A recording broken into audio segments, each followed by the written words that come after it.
اب آپ پوچھیں گے کہ پورا مسلمان بننے کا مطلب کیا ہے؟ آئیے میں آپ کو بتاؤں کہ سچا مسلمان کسے کہتے ہیں اور ایمان کے معنی کیا ہیں۔ آپ کو معلوم ہے کہ انسان ایک کلمہ پڑھ کر مسلمان بنتا ہے، اور وہ کلمہ بھی کچھ بہت زیادہ لمبا چوڑا نہیں ہے، صرف چند لفظ ہیں۔ لا الہ الا اللہ محمد الرسول اللہ، اللہ کے سوا کوئی خدا نہیں، محمد اللہ کے رسول ہیں۔ ان الفاظ کو زبان سے ادا کرتے ہی آدمی کچھ سے کچھ ہو جاتا ہے۔ پہلے کافر تھا، اب مسلمان ہو گیا۔ پہلے ناپاک تھا، اب پاک ہو گیا۔ پہلے خدا کے غضب کا مستحق تھا، اب اس کا پیارا ہو گیا۔ پہلے دوزخ میں جانے والا تھا، اب جنت کا دروازہ اس کے لیے کھل گیا۔ اور بات صرف اتنے ہی پر نہیں رہتی، یہ کلمہ ایسی چیز ہے جو غیروں کو ایک دوسرے سے ملا دیتی ہے اور اپنوں کو ایک دوسرے سے کاٹ دیتی ہے۔ باپ اگر کلمہ پڑھنے والا ہے اور بیٹا اس سے انکار کرتا ہے تو گویا باپ باپ نہ رہا اور بیٹا بیٹا نہ رہا۔ باپ کی جائیداد سے اس بیٹے کو ورثہ نہ ملے گا۔ گویا اس کلمے کا زور اتنا ہے کہ خون اور رحم کے رشتے بھی اس کے مقابلے میں کچھ نہیں ہیں۔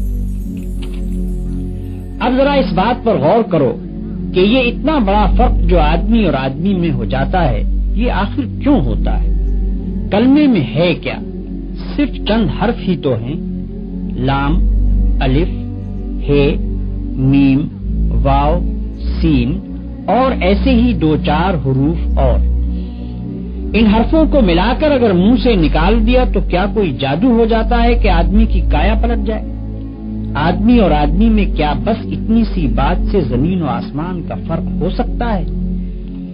میرے بھائیو، تم ذرا سمجھ سے کام لوگے تو تمہاری عقل خود کہہ دے گی کہ فقط منہ کھولنے اور زبان ہلا کر چند حرف بول دینے کی اتنی بڑی تاثیر نہیں ہو سکتی۔ بت پرست مشرک تو ضرور یہ کہہ سکتے ہیں کہ بس ایک منتر پڑھ دینے سے پہاڑ ہل جائے گا، زمین شق ہو جائے گی اور چشمے ابلنے لگیں گے، چاہے منتر کے معنی کی کسی کو خبر نہ ہو۔ مگر اسلام میں یہ بات نہیں ہے۔ یہاں اصل چیز معنی ہے۔ الفاظ کی تاثیر معنوں سے ہے۔ معنی اگر نہ ہو اور وہ دل میں نہ اتریں اور ان کے زور سے تمہارے خیالات، تمہارے اخلاق اور تمہارے اعمال نہ بدلیں تو نرے الفاظ بول دینے سے کچھ بھی اثر نہ ہوگا۔ اس بات کو میں ایک موٹی سی مثال سے تمہیں سمجھاؤں۔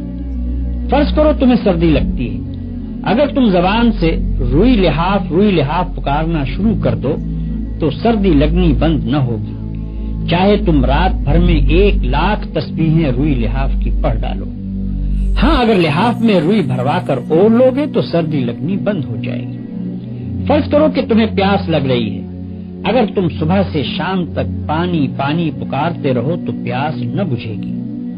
ہاں، پانی کا ایک گھونٹ لے کر پی لوگے تو کلیجے کی ساری آگ فوراً ٹھنڈی ہو جائے گی۔ بس یہی حال کلمہ طیبہ کا بھی ہے۔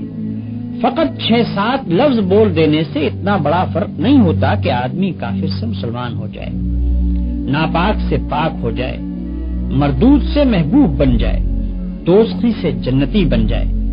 یہ فرق صرف اس طرح ہوگا کہ پہلے ان الفاظ کا مطلب سمجھو اور وہ مطلب تمہارے دل میں اتر جائے۔ پھر تمہیں اچھی طرح یہ احساس ہو کہ تم اپنے خدا کے سامنے اور ساری دنیا کے سامنے کتنی بڑی بات کا اقرار کر رہے ہو، اور اس اقرار سے تمہارے اوپر کتنی بڑی ذمہ داری آ گئی ہے۔ پھر یہ سمجھتے ہوئے جب تم نے اقرار کر لیا تو اس کے بعد تمہارے خیالات پر اور تمہاری ساری زندگی پر اس کلمے کا قبضہ ہو جانا چاہیے۔ پھر تم کو اپنے دل و دماغ میں کسی ایسی بات کو جگہ نہ دینی چاہیے جو اس کلمے کے خلاف ہو۔ پھر تم کو ہمیشہ کے لیے بالکل فیصلہ کر لینا چاہیے کہ جو بات اس کلمے کے خلاف ہے وہ جھوٹی ہے اور یہ کلمہ سچا ہے۔ اس کلمے کا اقرار کرنے کے بعد تم کافروں کی طرح آزاد نہیں رہے کہ جو چاہو کرو، بلکہ اب تم پابند ہو اس بات کے کہ یہ کلمہ جو کہے اس کو کرنا پڑے گا اور جس سے وہ منع کرے اس کو چھوڑنا پڑے گا۔ اس طرح کلمہ پڑھنے سے آدمی مسلمان ہوتا ہے، اور اس طرح کلمہ پڑھنے کی وجہ سے آدمی اور آدمی میں اتنا بڑا فرق ہوتا ہے جس کا ذکر میں نے ابھی تم سے کیا۔ آؤ اب میں تمہیں بتاؤں کہ کلمے کا مطلب کیا ہے۔ کلمے کے معنی یہ ہیں کہ اللہ کے سوا کوئی اور خدا نہیں ہے اور حضرت محمد صلی اللہ علیہ وسلم اللہ کے رسول ہیں۔ کلمے میں الہ کا جو لفظ آیا ہے اس کے معنی خدا کے ہیں۔ خدا اس کو کہتے ہیں جو مالک ہو، حاکم ہو، خالق ہو، پالنے اور پوسنے والا ہو، دعاؤں کا سننے اور قبول کرنے والا ہو اور اس کا مستحق ہو کہ اس کی عبادت کی جائے۔ اب جو تم نے لا الہ الا اللہ کہا تو اس کے معنی یہ ہوئے کہ اول تو تم نے یہ اقرار کیا کہ یہ دنیا نہ تو بے خدا کے بنی ہے اور نہ ایسا ہی ہے کہ اس کے بہت سے خدا ہوں، بلکہ دراصل اس کا خدا ہے اور وہ خدا ایک ہی ہے اور اس ایک ذات کے سوا خدائی کسی کی نہیں ہے۔ دوسری بات جس کا تم نے کلمہ پڑھتے ہی اقرار کیا وہ یہ ہے کہ وہی ایک خدا تمہارے اور سارے جہان کا مالک ہے۔ تم اور تمہاری ہر چیز اور دنیا کی ہر شے اس کی ہے۔ خالق وہ ہے، رازق وہ ہے، موت اور زندگی اس کی طرف سے ہے، مصیبت اور راحت بھی اسی کی طرف سے ہے۔ جو کچھ کسی کو ملتا ہے اس کو دینے والا حقیقت میں وہ ہے اور جو کچھ کسی سے چھینا جاتا ہے اس کا چھیننے والا بھی حقیقت میں وہی ہے۔ ڈرنا چاہیے تو اس سے، مانگنا چاہیے تو اس سے، سر جھکانا چاہیے تو اس کے سامنے، عبادت اور بندگی کی جائے تو اس کی، اس کے سوا ہم کسی کے غلام اور بندے نہیں اور اس کے سوا کوئی ہمارا آقا اور حاکم نہیں۔ ہمارا اصلی فرض یہ ہے کہ اسی کا حکم مانیں اور اسی کے قانون کی پیروی کریں۔ یہ عہد و پیمان ہے جو لا الہ الا اللہ پڑھتے ہی تم اپنے خدا سے کرتے ہو اور ساری دنیا کو گواہ بنا کر کرتے ہو۔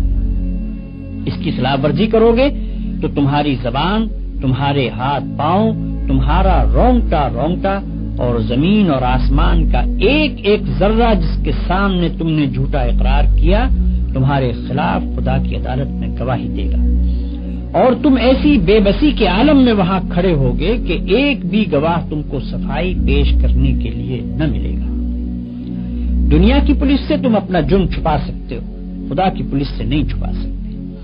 دنیا کی پولیس رشوت کھا سکتی ہے، خدا کی پولیس رشوت کھانے والی نہیں۔ دنیا کے گواہ جھوٹ بول سکتے ہیں، خدا کے گواہ بالکل سچے ہیں۔ دنیا کے حاکم بے انصافی کر سکتے ہیں، خدا ایسا حاکم نہیں جو بے انصافی کرے۔ پھر خدا جس جیل میں ڈالے گا اس سے بچ کر بھاگنے کی بھی کوئی صورت نہیں ہے۔ خدا کے ساتھ جھوٹا اقرار نامہ کرنا بہت بڑی بے وقوفی بلکہ سب سے بڑی بے وقوفی ہے۔ جب اقرار کرتے ہو تو خوب سوچ سمجھ کر کرو اور اس کو پورا کرو، ورنہ تم پر کوئی زبردستی نہیں ہے کہ خواہ مخواہ زبانی ہی اقرار کر لو، کیونکہ خالی خولی زبانی اقرار محض بیکار ہے۔ لا الہ الا اللہ کہنے کے بعد تم محمد رسول اللہ کہتے ہو، اس کے معنی یہ ہے کہ تم نے یہ تسلیم کر لیا کہ محمد صلی اللہ علیہ وسلم ہی وہ پیغمبر ہیں جن کے ذریعے سے خدا نے اپنا قانون تمہارے پاس بھیجا ہے۔ خدا کو اپنا آقا اور شہنشاہ مان لینے کے بعد یہ معلوم ہونا ضروری تھا کہ اس شہنشاہ کے احکام کیا ہیں۔ ہم کون سے کام کریں جن سے وہ خوش ہوتا ہے اور کون سے کام نہ کریں جن سے وہ ناراض ہوتا ہے، کس قانون پر چلنے سے وہ ہم کو بخشے گا اور اس کی خلاف ورزی کرنے پر وہ ہم کو سزا دے گا۔ یہ سب باتیں بتانے کے لیے خدا نے محمد صلی اللہ علیہ وسلم کو اپنا پیغمبر مقرر کیا۔ آپ صلی اللہ علیہ وسلم کے ذریعے سے اپنی کتاب ہمارے پاس بھیجی اور آپ نے خدا کے حکم کے مطابق زندگی بسر کر کے ہم